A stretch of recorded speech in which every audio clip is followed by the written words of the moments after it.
From South Carolina Public Radio, this is the South Carolina Lede. I'm your host, Gavin Jackson, and this episode was recorded on July 29th, 2024 from James Island. Yes, on the island, folks. Wow. On this episode of The Lede, we digest the major news events of the past 2 weeks. It has been a lot, I know, and you know. Yes. Former President Donald Trump was nearly assassinated. The Republican National Convention took place, and Ohio Senator J.D. Vance was named Trump's running mate. President Joe Biden opted not to seek a second term and endorsed his VP, Kamala Harris, to be the nominee, kicking off a groundswell of support that has reinvigorated the Democratic ticket. To make sense of all of it and to understand how some of these party machinations work, I spoke with University of South Carolina political science professor Dr. Kirk Randazzo. And we hear from Democratic strategist Antjuan Seawright on how a Harris nomination changes the game. And just a little programming note, I am off this week. We are taping this episode. There's probably going to be a lot of news happening. Maybe not. Maybe we get lucky. Well, maybe we'll have a break from the news cycle. I don't know, but we will try and catch you up next week. And there will not be a wind down in this episode, but that doesn't mean that you can't call. We still want you to call in, tell us about your Brad summer. If you still maybe don't understand it, even after intern Abby explained it, it's okay. It's still a lot to digest in this brat world that we live in. But give us a shout, 803-563-7169. Let us know what's on your mind.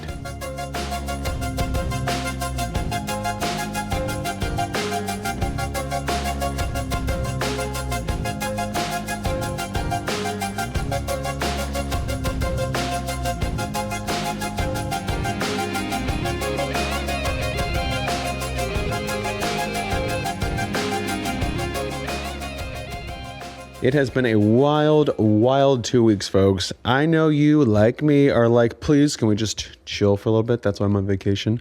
Actually, no, the Jackson brothers are in South Carolina. I'm just telling you right now, that's why I'm off. But no, I'm pulling the emergency brake and it's not working. I know we're trying to make sense of all this runaway train news cycle. So I'm bringing you some analysis from one of our go-to folks in the political world, University of South Carolina political science professor, Dr. Kirk Randazzo. He's talking to us about the assassination attempt on Trump's life, how the Democratic Party getting behind Kamala Harris is in fact not a soft coup, but actually allowed under party rules. He'll get into those details and much more. So take a listen to my This Week in South Carolina interview with Randazzo, in which I open by asking him about the ramifications of Trump's assassination attempt immediately after it happened and what it's like 2 weeks later. Well, I think initially that event gave a lot of momentum to Donald Trump and his campaign, especially the iconic photo with him surrounded by the Secret Service with his fist in the air and the blood coming down the side of his face. I mean, that very much is an image that plays into the entire persona he has tried to craft for himself as the person that will fight for others. And you know, his phrase now, I've taken a bullet for democracy, that very much, I think, swung a tremendous amount of energy in his direction. And I think the RNC convention the following week allowed him to build upon that, and things were looking his way for a couple of days until the energy kind of swung in another direction. Yeah, it's reminiscent. We were on our last show, we were talking to folks at the RNC, specifically Robert Cahaley, who's a pollster for Republicans, and he was cautioning, don't be overconfident. Everyone's saying, let's not be overconfident. Even Drew McKissick, the head of the GOP here, said this is just halftime. And clearly, like you're saying, things have shifted. So how do you see that playing out right now when it comes to how the messaging needs to shift for the Trump campaign? For the Trump campaign, it's somewhat remarkable that they've not been better prepared for this potential scenario. I think they were banking on the fact that they were going to run against Joe Biden until the end, and everything was geared towards Biden as the opponent. You know, the selection of J.D. Vance further galvanizes the base, which Trump probably didn't need, but he picked Vance rather than other individuals that might have been more appealing to the moderates or the independents, again, thinking that Biden was going to be the opponent. And now the Trump campaign has had to pivot, almost retool their message to go after Kamala Harris, and they're still trying to find their footing. And so, you know, you have this sort of awkward moment in the Trump campaign when they're trying to figure out what comes next. And you know, in a couple of weeks, we have the DNC convention, which I think is further going to put some momentum behind Harris's campaign. Trump's going to need to figure this out pretty quickly. Otherwise, it's going to be hard next couple of months. Yeah, and I was going to say to that effect, Kirk, we did hear a slightly different Trump at that RNC for the first maybe 25 minutes, but then it pivoted back to his typical rhetoric there and, you know, inaccuracies. And that has since, it seems like, fully disappeared with his return to the campaign trail. He was in Charlotte on Wednesday evening where he called Harris lying Kamala Harris and a radical liberal. So it doesn't seem like he's reformed in that way that some folks thought he would be after that assassination attempt. And instead is really kind of doubling down on that Donald Trump that people know very well. Yeah, I was somewhat surprised that we even had a brief moment where there was an apparent reach toward unification, maybe reaching out to a broader segment of the country. But to see him move back to what he's been doing for the last several years, that does not come as much of a surprise. It seems to me, from what I've observed since 2015, when he first announced his run, this is just who Donald Trump is. And I'm not sure that there's anyone in his inner circle that can convince him to change his tune. You know, especially when he goes off the teleprompter, then it's sort of just a giant stream of consciousness, and he goes back to the same talking points that he's been using over the last couple of years. Unfortunately for his campaign, I think those are the talking points that are pushing people away. And that might have been okay when Biden was the opponent, because Biden had his own weaknesses, age being the most prominent, the most vocal. But I'm not sure that works now with Harris as the opponent. Kirk, you were just talking about J.D. Vance and his selection, the Ohio Senator, the selection of him being the running mate for Donald Trump. Doesn't sound like you were totally convinced on him maybe being the pick. I know it doesn't really matter what you think in a sense, because you're just analyzing this, you're observing this. We're not getting your personal politics here, but do you think that Vance was the right pick when you look at it maybe historically, or do you think maybe Tim Scott would have been a better pick? You know, there was so much talk about him, and we're seeing Vance on the campaign trail now versus maybe that more energetic Tim Scott. I actually think Tim Scott would have been a better pick, and for a variety of reasons, and you hit on a couple of those. He is incredibly charismatic. His message is one of hope, of prosperity. You know, he sort of epitomizes the American dream. And I think there was a lot going for Tim Scott as the VP. And going into this race, Tim Scott was actually the person I thought most likely to get the nod, to get the invitation to join Trump on the ticket.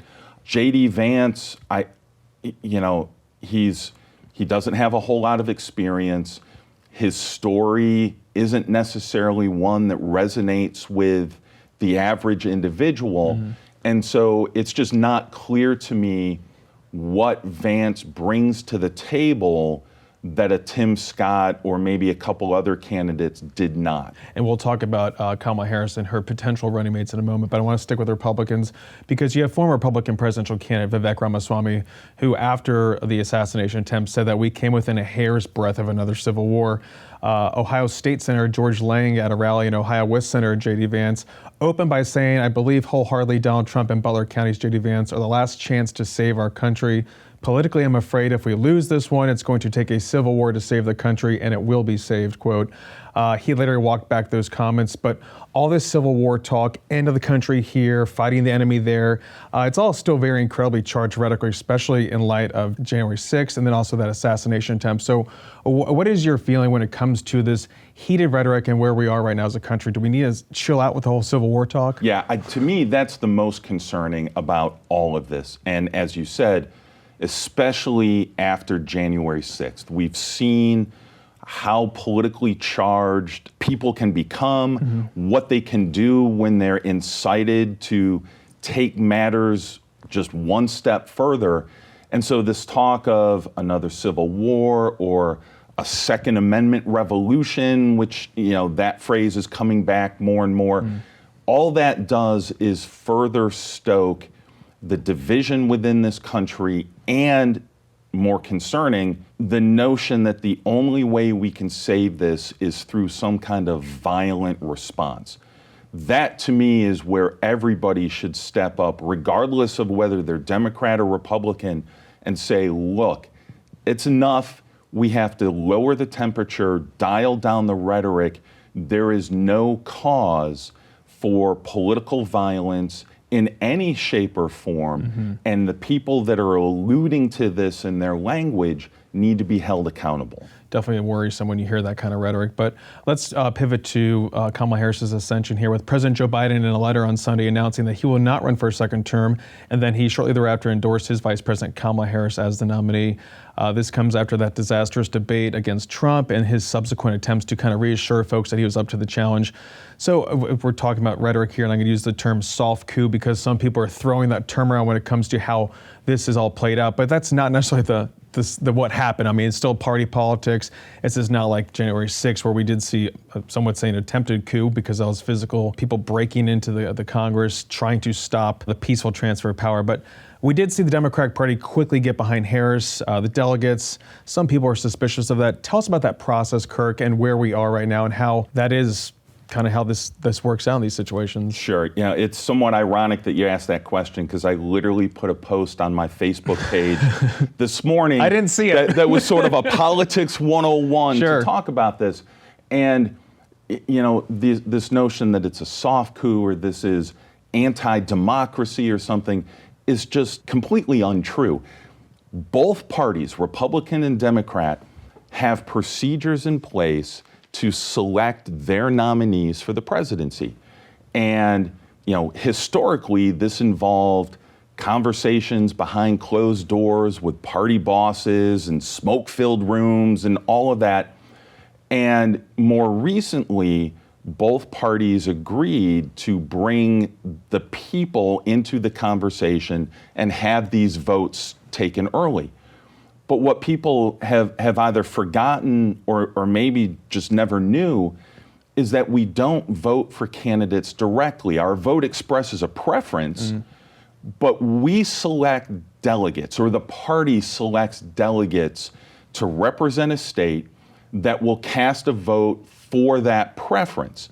Now, when a candidate drops out, there are procedures in place for those delegates to reallocate their vote, but they have to be freed in order to do so. So a great example is Nikki Haley this year. When she bowed out in February, she had around 90 delegates that she had earned. After a little bit of time, she didn't release them right away, but after a little bit of time, she said, you know what, you can vote your conscience and go ahead and vote for Donald Trump. So she let the delegates free from their obligation, from their responsibility. Same thing is happening here. So Joe Biden says, I'm no longer going to accept the nomination, and he released his delegates. Now, they did not automatically go to Kamala Harris.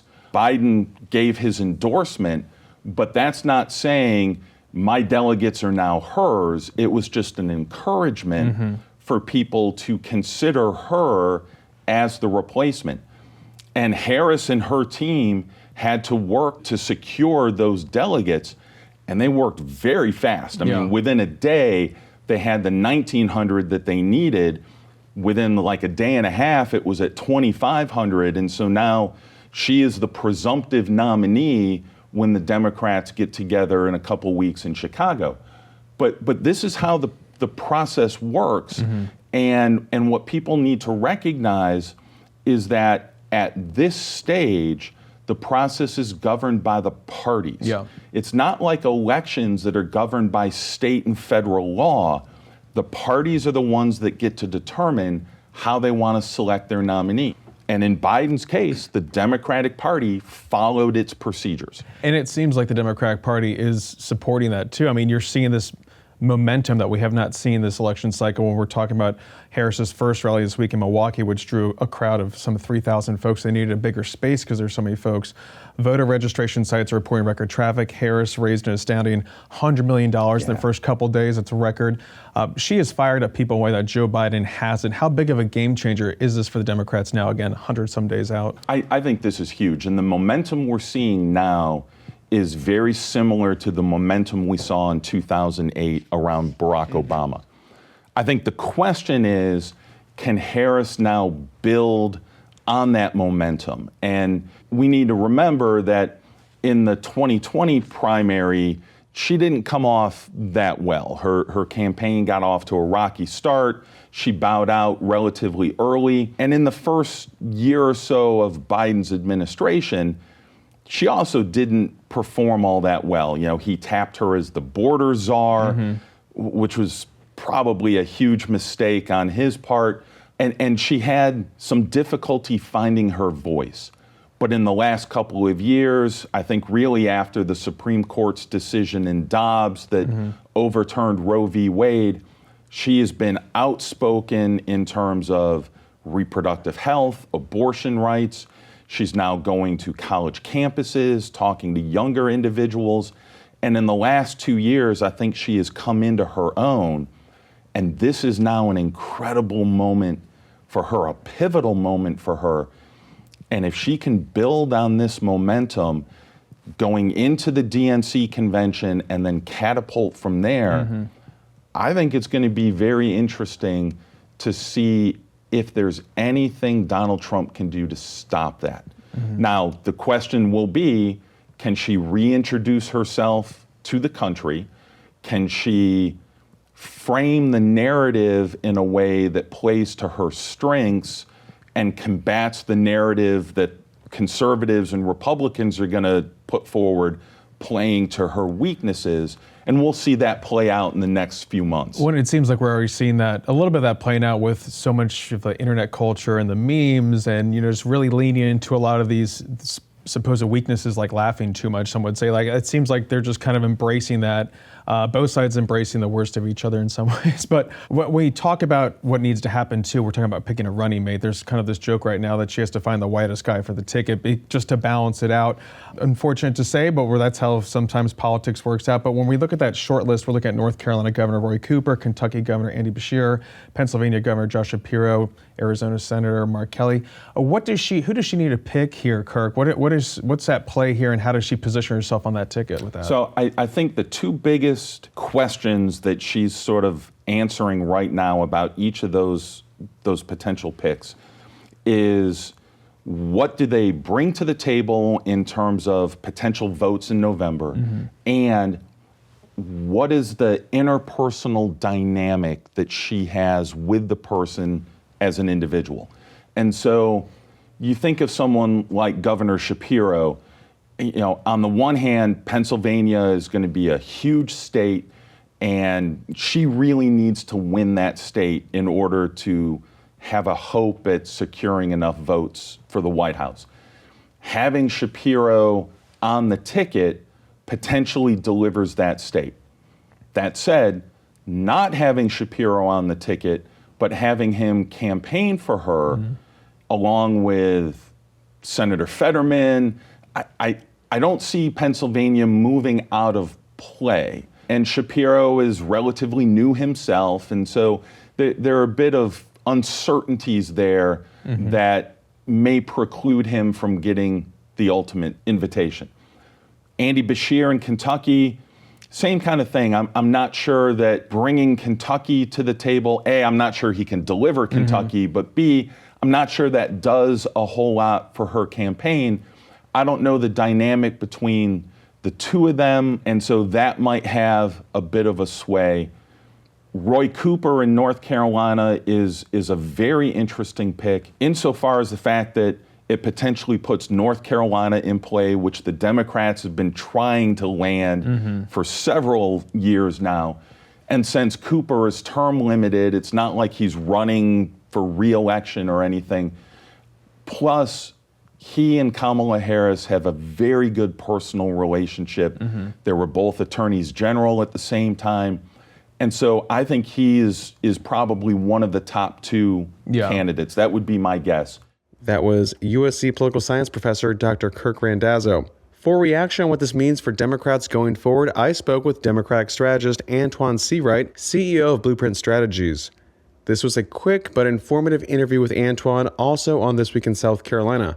I started by asking him if President Joe Biden made the right call in not seeking a second term.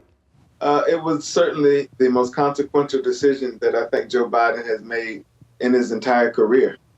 We all should be thankful for Joe Biden, no matter our political party affiliation. Joe Biden, a honorary native son of South Carolina because of his long-term relationships in our state with Democrats and Republicans. That's the beauty about South Carolina.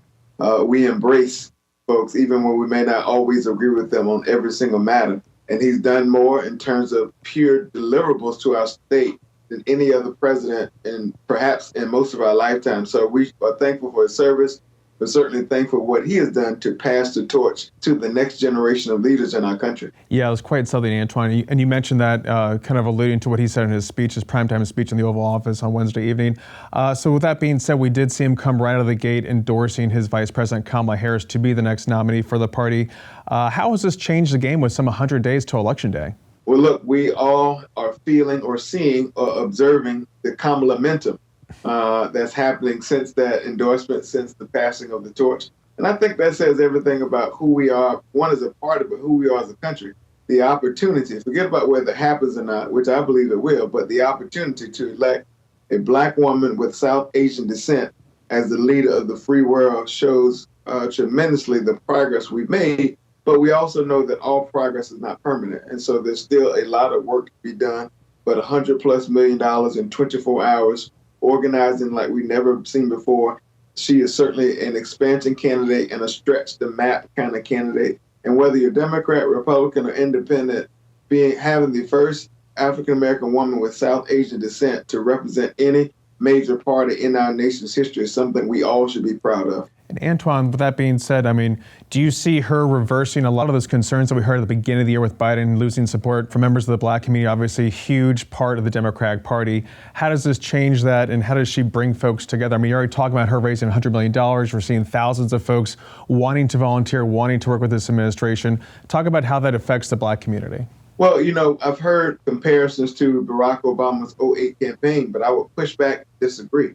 She has brought more fire and attention and momentum to the conversation, momentum to the conversation than Barack Obama has ever had, perhaps. And I believe she can win with a larger margin than Barack Obama ever had. Elections are about coalitions and constituencies. It's a game of politics, it's a game of addition and multiplication, not subtraction or division. Her candidacy, her policy agenda, her record, including being the vice president, her qualifications, prosecutor, Attorney General, United States Senator, and now Vice President, certainly positions her to be one of the most qualified to ever run for the office. And I think the energy you see is very reflective of that.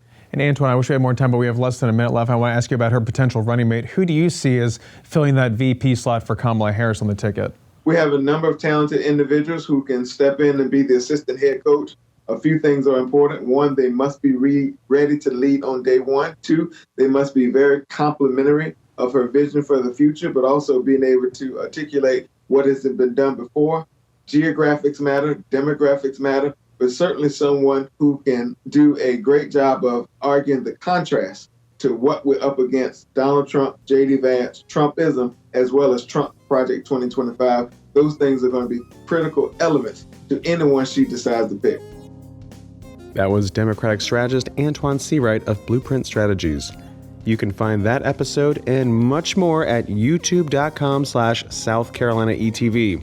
And like we said, we have no wind down for you, but that doesn't mean you can't give us a shout at 803-563-7169. We'll play that message in a future wind down, we promise. But thank you for listening to the pod, y'all. Like we said, show us your appreciation by giving us a shout or leaving us a review on Apple Podcasts. We still love that. You can stay up to date with the latest news on SCETV.org and SouthCarolinaPublicRadio.org, and don't forget to support your local newspapers. The South Carolina Lede is a production of South Carolina Public Radio. Our producer is A.T. Shire. Amy Crouch is our supervising producer. Sean Birch is our executive producer. This podcast is produced with support from PRX and is made possible in part by a grant from the John S. and James L. Knight Foundation, as well as listener contributions to the ETV Endowment of South Carolina. For the South Carolina Lede, I'm Gavin Jackson. Be well, South Carolina. I'm in Papa's house. Yeah. Hey! Hold on. Why is she barking? Sorry about that. That's embarrassing. I know. I'm sorry I'm you had very. to hear about that. That was unprofessional of me.